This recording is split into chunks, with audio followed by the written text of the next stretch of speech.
C'est à l'autre bout du monde que nous nous sommes rendus pour vous. Pour vous et pour traquer de fameux robots échappés de nos souvenirs enfantins pour se retrouver en Australie, à Melbourne, parmi les kangourous et les koalas. C'est en effet chez Melbourne House, plus connu pour ses simulations automobiles telles que Grand Prix Challenge et les 24 heures du Mans, que fut développé le jeu Transformers Armada. Un développement marathon qui prit à peine plus d'1 an et dont la pré-production se déroula en temps réel durant tout le développement. Autant vous dire que de gros moyens humains furent exigés. Plus de 90 personnes ont ainsi été mises à contribution, dont une 60aine en interne. Avec Transformers, Melbourne House s'attaque à un nouveau type de jeu, malgré les petits coups de main donnés à d'autres développeurs sur des titres tels que Matrix ou Men in Black.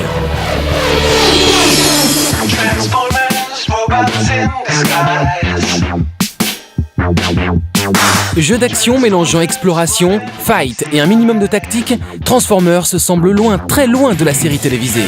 Un univers qui a priori ne facilita pas la tâche des développeurs, obligés de s'adapter aux exigences d'un marché toujours plus adulte.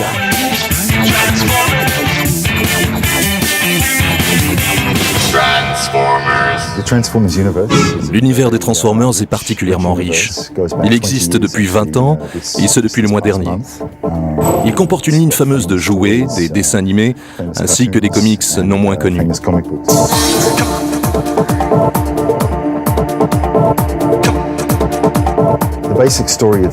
L'idée de base du scénario de Transformers est tirée du dessin animé Transformers Armada. Il met en scène les Autobots et les Decepticons qui s'affrontent depuis des millions d'années pour le contrôle de Cybertron. Il existe une autre race, appelée les Minicons, qui s'enfuit de Cybertron il y a de cela 1 million d'années et s'écrasa sur Terre. Et ces Minicons furent dispersés à travers toute la planète dans des endroits reculés. Alors que la bataille continue à faire rage sur Cybertron, un signal est reçu des Minicons, un signal de détresse, que Megatron, le leader des bad guys, et Optimus Prime, le leader des gentils, captent en même temps. Une course est alors engagée pour atteindre la Terre et retrouver les Minicons qui peuvent changer le cours de la guerre. Minicons, Megatron, Cybertron, c'est pas très sérieux tout ça. Il y a vraiment un public pour une telle licence ? Notre vision durant la conception de ce jeu était de prendre du recul par rapport à la licence Transformers pour essayer de mieux l'appréhender et de cerner ce qu'elle représentait et ce qui la rendait intéressante et pouvait être adaptée dans un jeu. Mais en même temps, nous devions d'analyser le marché de la PlayStation 2 et de reconnaître que le dessin animé, les jouets, tout cela n'était pas vraiment adapté aux joueurs PS2 aujourd'hui. À l'heure des GTA et autres drivers, il est difficile de faire dans la licence enfantine sans se retrouver estampillé ludo-éducatif ou adaptation au rabais, chose dont nos développeurs australiens avaient parfaitement conscience. Il aurait été très facile avec Transformers de se contenter d'une adaptation bateau du dessin animé ou de dupliquer les personnages, de manière à ce qu'ils ressemblent exactement à ceux des comics, voire de conserver certains des environnements très enfantins. Mais nous avions décidé de nous éloigner de tout cela afin de réaliser un jeu qui corresponde à notre époque. Transformers n'est définitivement pas un jeu pour gamins. Pas pour les gamins, certes, mais il a bien fallu mettre en scène des robots géants se transformant en camions, non ? Ma réaction en apprenant qu'on allait bosser sur un jeu Transformers fut à peu près « Oh mon Dieu !» Des personnages, j'aime les simulations de course.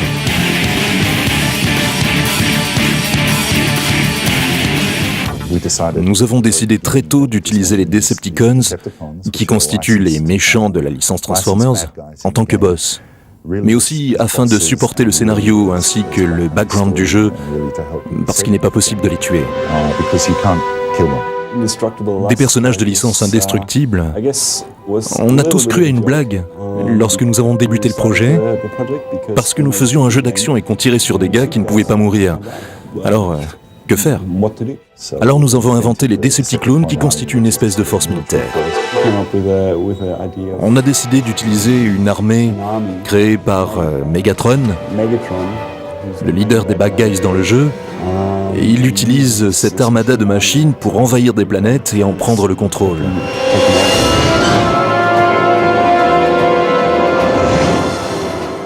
On a décidé d'avoir 3 personnages jouables dans le jeu. On a choisi Hotshot parce qu'il a un seul caractère. Il est très rapide, très agile, mais il se met toujours dans de sales draps. On a choisi Optimus parce qu'il est le leader des Autobots.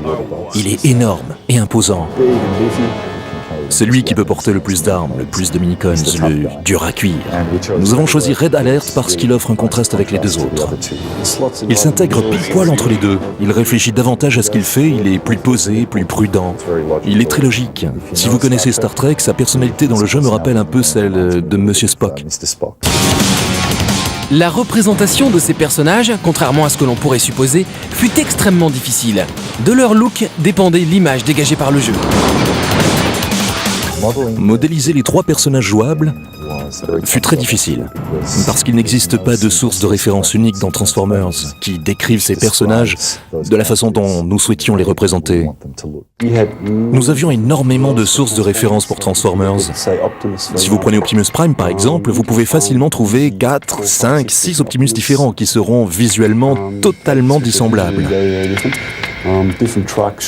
Des formes de camions différentes, différentes mises en couleur, gros, maigrichons, grands, carrés. Le look du jeu est très original. On a essayé de s'éloigner du jouet et du dessin animé vers quelque chose de plus sophistiqué, proche d'une esthétique image de synthèse. Si vous avez un jouet et que vous le posez sur une table, il a l'air sympa et brillant. Mais si vous prenez ce même jouet et que vous le jetez dans votre jardin pour l'abandonner 2 mois, lorsque vous le récupérez et que vous le regardez, il n'est plus du tout brillant. Ce qui signifie que nos personnages se devaient d'exister au sein de leur environnement. Ils s'entaillent sur des rochers, percutent des arbres de manière à exister. Avec Transformers, Holger s'est attaqué pour la première fois à la création de personnages. Et malgré, ou plutôt à cause de la profusion de références visuelles, lui et son équipe durent faire de nombreuses recherches graphiques avant de trouver la juste représentation de ces robots capables de se transformer en véhicules. On peut d'ailleurs se demander si de telles transformations ne représentaient pas autant un casse-tête pour les graphistes que pour les animateurs. Je pense que donner vie à un robot est très très facile. Nous avons des animateurs incroyables et ils n'arrêtent pas. Ce serait pas fantastique si l'on pouvait faire ça? Est-ce que l'on peut essayer ça? Qu'est-ce que vous pensez de ça? Des trucs complètement fous. Il y a énormément d'animations dans Transformers et l'une des tâches les plus difficiles fut d'obtenir des séquences de transformation qui fonctionnent bien. Avec des personnages capables de se transformer soit en véhicule, soit en robot, le champ de possibilités offertes est tout simplement hallucinant. Et je pense que c'est sans doute ce qui nous a le plus inspiré au début du projet. On tenait absolument à ce que tout soit fluide, de manière à pouvoir passer du stade de robot à celui de véhicule, tout en glissant puis tombant avant de se transformer à nouveau, et tout cela sans le moindre à-coup à partir d'une simple pression sur un bouton.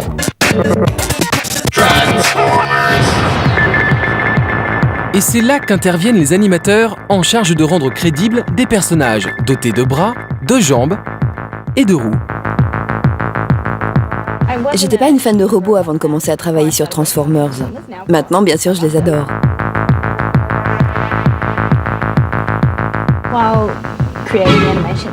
Pendant que je créais les animations de mes personnages, je me suis énormément appuyée sur des références humaines, même si nos personnages sont des robots. Je voulais qu'ils aient l'air lourds, alors j'ai ajouté énormément de poids aux personnages et je me suis assurée qu'ils se comportent comme les énormes créatures qu'ils sont. Mais je ne voulais pas qu'ils soient carrés et maladroits. Parce qu'autant que je sache, il existe une mince démarcation entre une animation bâclée, réalisée à la va-vite, et une animation qui possède un aspect robotique. Pour animer un robot, il n'est pas nécessaire de réaliser un mouvement saccadé. Il est possible d'utiliser un mouvement fondamentalement humanoïde.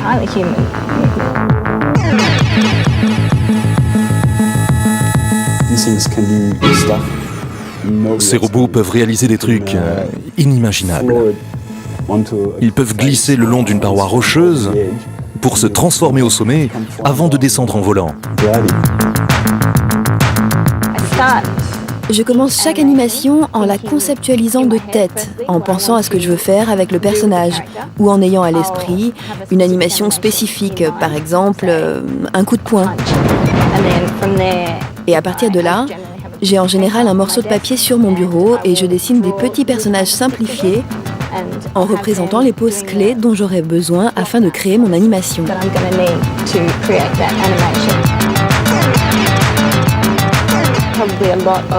La plupart de mes références proviennent probablement des comics, parce qu'ils contiennent de très nombreuses poses clés. Et même si celle-ci ne constitue qu'une image, elle véhicule efficacement les émotions des personnages.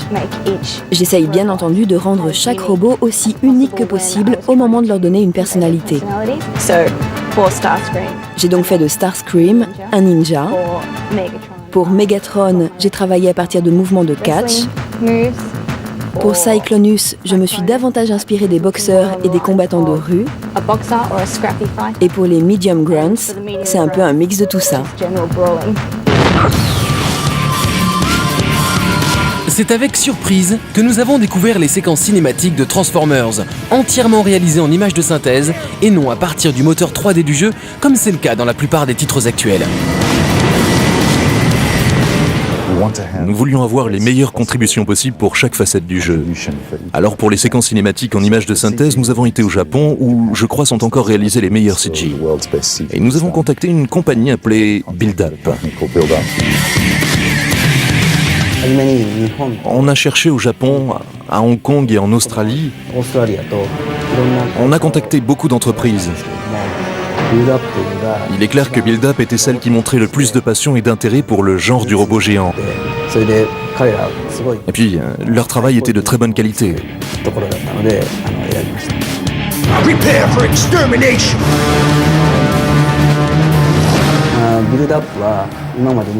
Build Up avait déjà participé à Soul Calibur 2, Xenosaga, Panzer Dragoon Horta et bien d'autres projets originaux en rapport avec les robots géants. Et comment se fait-il que Monsieur Kuji supervise aujourd'hui les séquences cinématiques de Transformers ? D'abord, j'ai travaillé chez Sega. Plus tard, je suis allé chez Square, où j'ai participé à Final Fantasy 7, 8 et 10. Ensuite, je suis parti pour l'Australie et voilà, aujourd'hui je suis là.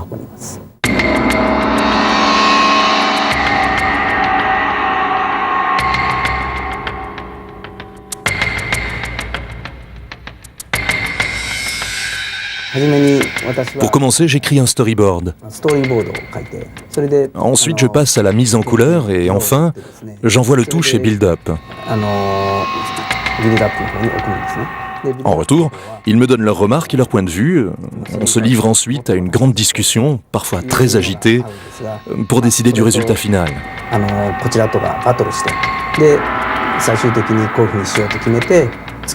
Grâce à cette méthode de travail, le niveau de qualité n'a cessé d'augmenter.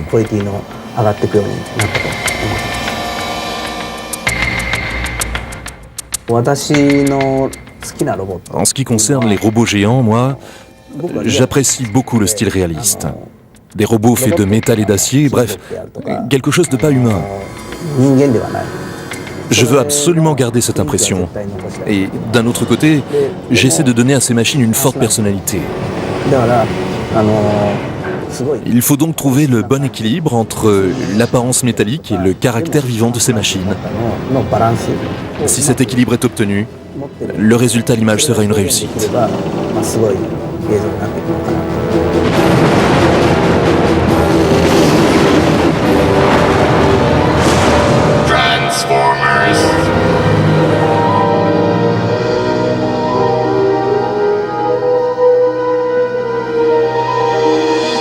Il y a tellement de jeux avec tellement de niveaux que nous devions vraiment parvenir à trouver des environnements qui seraient à la fois originaux, tout en offrant des surprises. L'inattendu se produit. Et l'élément de surprise fonctionne à plein régime sur Transformers, avec un niveau qui se transforme en boss, ou un autre niveau qui se retrouve son dessus-dessous après s'être écrasé en bas d'une falaise. Les graphistes responsables de la création des environnements et des niveaux s'en sont donc donnés à cœur joie pour démarquer leur jeu et tirer profit d'une licence jouant à fond sur la notion de perspective. La notion de taille constitua un élément essentiel de Transformers. Nous voulions mettre l'accent sur le fait qu'un robot Transformers fait 5 mètres de haut ou plus encore. Alors nous avions pour défi de réaliser des structures à taille humaine propices au gameplay, tout en donnant une idée correcte de la taille des robots.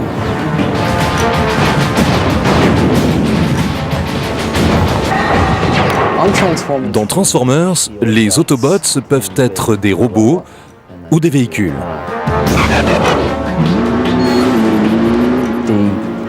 Les larges niveaux à explorer sont donc tout à fait à leur place, puisque si vous vous en sentez l'envie, vous pouvez conduire à pleine vitesse jusqu'aux limites du niveau.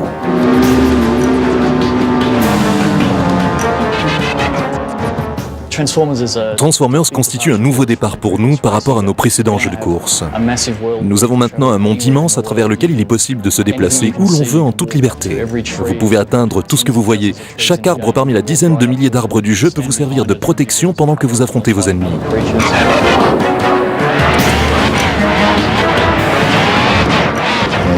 Le jeu se situe essentiellement sur Terre. Et nous savions que nous pouvions compter sur une certaine technologie baptisée écosystème, qui nous permettait de représenter des environnements naturels à un niveau de réalisme qui n'a peut-être encore jamais été atteint dans un jeu console jusqu'à maintenant. La technologie était fantastique parce qu'elle nous a permis de placer des arbres dotés d'une bonne résolution dans le jeu et d'en afficher des milliers en même temps. Et en tant qu'artiste, la meilleure chose qui puisse vous arriver est que l'on vous permette de vous lâcher totalement sur les niveaux. Et la technologie écosystème nous a définitivement permis une telle liberté. C'est une fonctionnalité du feu de Dieu. Avec l'écosystème, nous avons pu définir facilement les zones du jeu, créer des espaces propices au combat et nous l'avons également utilisé de façon à diriger subtilement les joueurs à travers les niveaux plutôt que d'afficher des flèches ou des cartes. Les graphistes sur Transformers ont dû travailler en totale symbiose avec les level designers afin de s'assurer que les niveaux fonctionnaient correctement. Les designers suivent en effet les différentes étapes de création d'un niveau et vérifient le fonctionnement de chaque puzzle et chaque combat. Le level design constitue probablement le cœur du jeu, là où tout prend son sens, du comportement des ennemis en passant par la réalisation artistique des environnements. On se situe donc à la croisée des chemins afin de combiner chaque aspect du développement. Et à quoi servent ces storyboards qui semblent couvrir chaque centimètre carré de leurs locaux? C'est pour impressionner les journalistes? On s'est servi des storyboards afin d'obtenir une idée de la fluidité des niveaux et de la manière dont ils se décomposent. Et c'est aussi une bonne représentation des différents éléments constituant chaque niveau. On imagine qu'il a fallu un moteur 3D plus que performant pour pouvoir afficher tous ces arbres, ces ennemis, sans oublier une quantité non négligeable de robots géants. La technologie 3D utilisée sur Transformers est en fait une évolution du moteur utilisé sur plusieurs jeux. La première mouture apparut avec les 24 heures du Mans sur PlayStation 2, suivie de Grand Prix Challenge qui sont 2 simulations automobiles. Et nous l'avons fait évoluer vers un jeu de combat de robots composé de mondes énormes. Je pense que nous avons le moteur graphique le plus brutal et le plus puissant jamais vu sur PS2. Je sais que tout le monde doit dire la même chose, mais je le pense vraiment. Transformers est le premier projet sur lequel nous avons pu bénéficier de l'aide de l'analyseur de performance. Il nous a permis de regarder à l'intérieur de la PlayStation 2 et de comprendre exactement ce qui se passe pendant que notre jeu tourne. Ceci est notre analyseur de performance. Nous l'avons obtenu en juin de l'année dernière, et depuis son arrivée, nous avons placé Transformers sous le microscope et passé de nombreux, très nombreux jours à l'optimiser de manière à ce qu'il soit aussi rapide qu'il est aujourd'hui. Utilisé depuis de nombreuses années par les développeurs PlayStation 2, l'analyseur de performance permet d'identifier tous les problèmes liés à la programmation et à l'affichage d'un jeu PS2. Jusqu'à maintenant, seules quelques machines étaient disponibles chez Sony et les développeurs devaient envoyer leur jeu avant de recevoir un rapport permettant de l'améliorer. Aujourd'hui, cette machine est accessible aux développeurs. Ceci analyse absolument tout depuis le début de l'image jusqu'à la fin de son affichage. Toutes les petites choses qui sont soumises au processeur graphique sont capturées ici. En gros, ce que vous faites consiste à isoler la section qui vous intéresse, puis vous jetez un œil à ces graphiques qui vous donnent une idée de ce qui tourne rapidement ou au contraire lentement.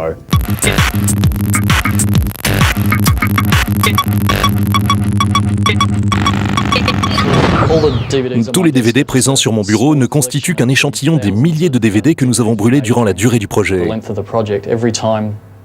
Chaque jour ou presque, nous faisons une copie du jeu sur DVD de manière à pouvoir l'emporter et le tester.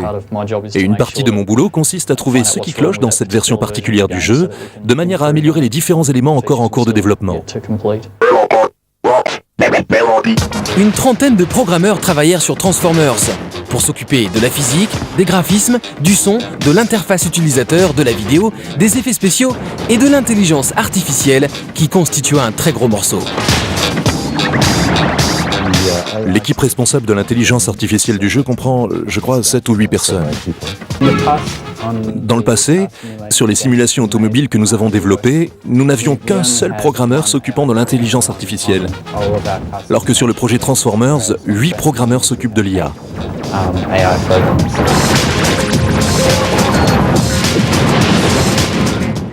L'intelligence artificielle et le travail à accomplir sur celle-ci constituent un projet bien plus ambitieux sur Transformers que sur n'importe lequel de nos anciens jeux de course. Je ne dirais pas que c'est intimidant, mais s'attaquer à un tel projet représente un vrai challenge. Ils peuvent tous voir, ils ont des yeux et ils peuvent tous entendre. Ils utilisent leurs sens. Les ennemis ne trichent donc pas dans le jeu. S'ils pensent vous avoir entendu quelque part, ils se rendront sur place pour vérifier.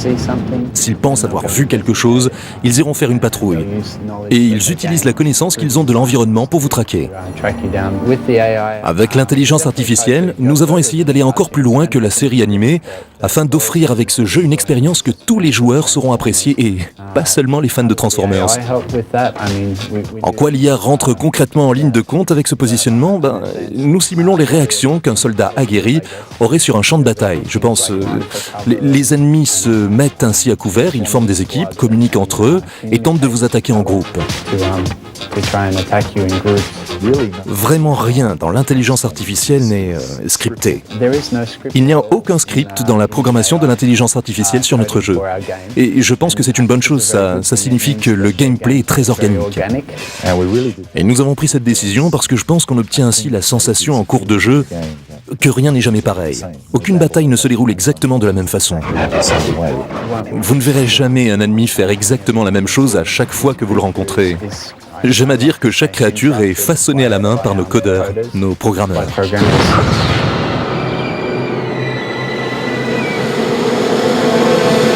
Alors que de nombreux éditeurs préfèrent signer les singles d'artistes connus et abandonnent petit à petit les compositions originales, comme c'est également le cas à Hollywood, Melbourne House a décidé de réaliser entièrement la bande originale de Transformers. La musique et le son dans Transformers constituent quelque chose de très important. La musique du jeu tient sur 4 ou 5 CD environ, ce qui est relativement conséquent. Et la raison de cette opulence est que nous désirions bénéficier d'une musique interactive.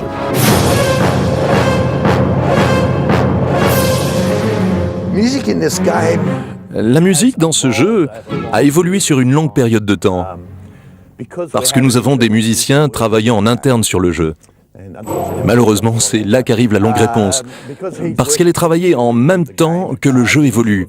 Nous avons donc eu l'opportunité d'expérimenter des choses et nous souhaitions faire en sorte avec ce titre que la musique s'intègre parfaitement, en donnant aux joueurs une idée de ce qui se passe par exemple. Vous pouvez en effet entendre la musique changer en cours de partie. Nous avons donc composé une musique totalement interactive sur Transformers. Pour chaque zone du jeu, nous avons au moins 4 couches de musique. Vous avez la première couche qui souligne la notion d'exploration et crée une ambiance. Le niveau 2 annonce le danger. La même musique changera pour gagner en intensité, de manière à ce que le joueur sente que l'ennemi n'est pas loin. Vous pouvez ainsi vous trouver dans la jungle, la musique change subtilement et vous savez alors que quelque chose se prépare dans l'ombre, alors mieux vaut se tenir sur ses gardes. Et puis nous avons le niveau 3 qui s'enclenche au moment du combat. Et enfin, le niveau 4 où tout explose dans une apogée finale. Et chacun de ces niveaux est géré en temps réel, ce qui nous permet de passer de l'un à l'autre en totale adéquation avec l'action. Cela signifie concrètement que pour chaque morceau entendu dans le jeu, il existe 4 ou 5 versions de ce même morceau, de manière à véhiculer tous les niveaux d'intensité que nous proposons. Nous avons absolument tout créé pour ce jeu, excepté quelques éléments clés comme le son original des transformations que nous devions de garder, et que nous voulions garder, parce que les fans de Transformers s'attendent à le trouver dans le jeu. Travailler avec le jeu et avec le réalisateur, l'un des gros avantages de créer la musique en interne est que nous avons la chance de voir le jeu très tôt. Alors plutôt que de coucher la musique après coup en la posant sur le jeu de façon linéaire et que les gens apprécieront, non, quitte à la couper le cas échéant. Dans le cas de Transformers, nous avons vu les niveaux très tôt, ce qui nous a permis d'expérimenter et de placer des choses dans le jeu pour ensuite se dire « Oh non, ouais, ça marche pas trop mal, mais si on change comme ça, c'est quand même mieux. » ou « C'est nul, on reprend tout depuis le début. » Bref, la musique évolue parallèlement au jeu.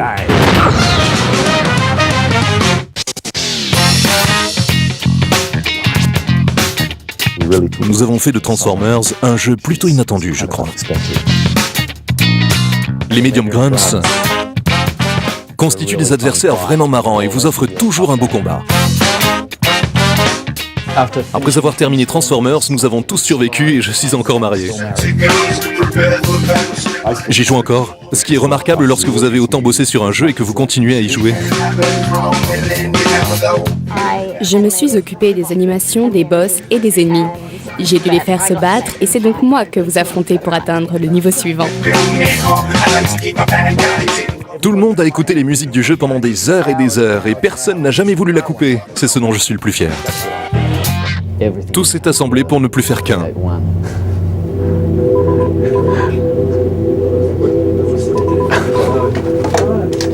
Allô?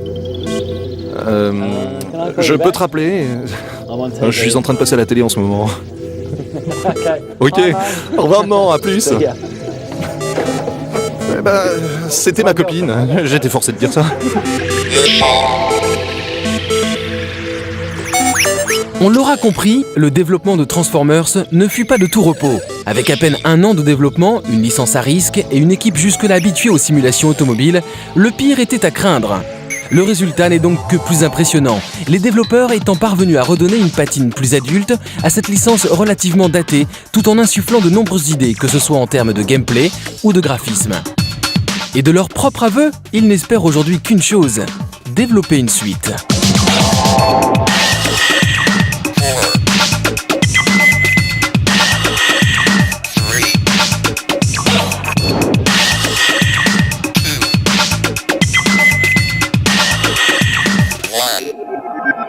Yeah.